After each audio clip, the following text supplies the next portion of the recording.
Welcome to the Add a Flight section. Here you can log your flights step by step, keeping everything compliant with EASA standards. Enter the flight date. Go to the registration field. If the aircraft is already in your database, the model and other details will be filled in automatically. Fill in the PIC, Pilot in Command field.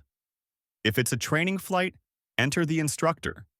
If it's a solo flight, enter your own name. Enter the ICAO codes of the departure and arrival airports. Enter the off-block and on-block times. Select your role. For example, if it's a training flight, choose dual. Specify the flight condition, VFR, IFR, night, etc. Enter the number of takeoffs and landings. Add any relevant remarks.